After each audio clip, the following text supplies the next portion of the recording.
महान दार्शनिक आदि शंकराचार्य। आदि शंकराचार्य जी भगवान शिव के अवतार थे। इन्होंने हिंदू धर्म को समृद्धि और शक्तिशाली बनाने के लिए जीवन पर्यंत कार्य किया। भारतवर्ष में 4 मठों की स्थापना की थी जो अभी तक बहुत प्रसिद्ध और पवित्र माने जाते हैं और जिनके प्रबंधक तथा गद्दी के अधिकारी शंकराचार्य कहे जाते हैं। वे चारों स्थान ये हैं: श्रृंगेरी पीठ, गोवर्धन पीठ, शारदा पीठ, ज्योतिष्ठ पीठ। आदि शंकराचार्य की जीवनी। नाम शंकराचार्य या आदि शंकराचार्य। जन्मतिथि 788 में। जन्मस्थान कलादी, केरल। पिता शिव गुरु, माता आर्यम्बा या आर्यामा। धर्म हिंदू, भाषा संस्कृत हिंदी। प्रथम गुरु गोविंद भागवत पाद, उपाधि परमहंस। सम्मान शिवावतार, आदि गुरु, श्रीमद जगद्गुरु, धर्मचक्र प्रवर्तक। दार्शनिक मत अद्वैतवाद। मृत्यु 820 ई। मृत्यु स्थान बद्रीनाथ। आदि शंकराचार्य का प्रारंभिक जीवन। शंकराचार्य का जन्म 788 में केरल प्रांत के अलवर नदी के तटवर्ती ग्राम कलादी में हुआ था। उनके पिता का नाम शिवगुरु तथा माता का नाम सुभद्रा आर्यम्बा था। बाल्यकाल में ही उनके पिता का देहांत हो गया अतः माता ने उनका पालन पोषण किया। उन्होंने अपने पुत्र की शिक्षा दीक्षा की ओर विशेष ध्यान दिया। शंकराचार्य बचपन से ही प्रतिभा के धनी थे। 3 वर्ष की आयु में ही अपने मातृभाषा मलयालम पर पूरी तरह नियंत्रण पा लिया। 5 वर्ष की आयु में उनका उपनयन संस्कार हुआ तथा उन्हें गुरुकुल में अध्ययन हेतु भेजा गया। गुरुकुल से अध्ययन समाप्त कर वे घर लौट आए तथा शिक्षा देने का कार्य करने लगे। समय के साथ साथ शंकराचार्य के असाधारण प्रतिभा की चर्चा दूर दूर तक फैलने लगी। उनके विद्वता की चर्चा सुनकर केरल नरेश राजशेखर ने अपने मंत्री को सोने की अशर्फियों के उपहार के साथ राजदरबार में आमंत्रित करने के लिए भेजा, किंतु शंकराचार्य ने उस आमंत्रण को अस्वीकार कर दिया। बाद में राजशेखर उनका दर्शन करने स्वयं उनके पास गया। 8 वर्ष की अवस्था में ही अपनी माता की अनुमति लेकर शंकराचार्य ने संन्यास ग्रहण कर लिया।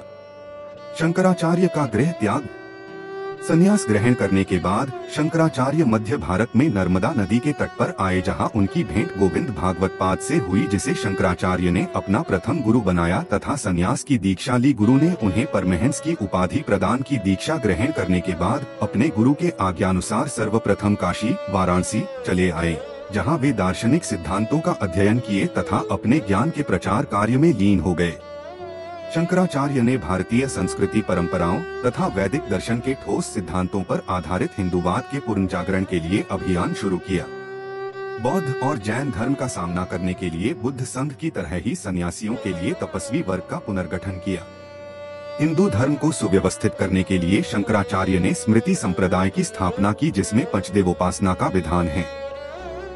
शंकराचार्य ने अपने समय के प्रख्यात विद्वानों कुमारिल भट्ट, मंडन मिश्र व उनकी पत्नी भारती को शास्त्रार्थ में पराजित कर वेदांत दर्शन की सर्वोच्चता स्थापित की। वेदांत दर्शन का प्रचार और भारतीय सांस्कृतिक एकता को प्रदर्शित करने के लिए उन्होंने चारों दिशाओं में 4 मठ स्थापित किए। उत्तर में बद्रीनाथ, दक्षिण में श्रृंगेरी, पूर्व में पुरी तथा पश्चिम में द्वारका। शंकराचार्य के मठ या पीठ के नाम: 1 श्रृंगेरी पीठ। श्रृंगेरी रामेश्वर अर्थात दक्षिण भारत में स्थित 4 मठों में एक मठ है। इसे वेदांत मठ भी कहा जाता है। सर्वप्रथम इसी मठ की स्थापना हुई थी। 2 गोवर्धन पीठ। यह दूसरा मठ था जिसे जगन्नाथपुरी पूर्वी भारत में स्थापित किया गया। 3 शारदा पीठ। इसे कलिका मठ भी कहा जाता है। यह तीसरा मठ है जिसे द्वारकाधीश पश्चिम भारत में स्थापित किया गया। 4 ज्योतिष्ठ पीठ। ज्योतिष्ठ पीठ जिसे बद्रिकाश्रम भी कहा जाता है। इस मठ को बद्रीनाथ उत्तर भारत में स्थापित किया गया। शंकराचार्य का दार्शनिक मत वर्टिकल बार। शंकराचार्य ज्ञान मार्गी थे। जगत को मिथ्या तथा ब्रह्मा ईश्वर को सत्य मानते थे। ब्रह्मा प्राप्ति के लिए उन्होंने ज्ञान मार्ग पर बल दिया है। उनका दर्शन अद्वैतवाद के नाम से प्रसिद्ध है।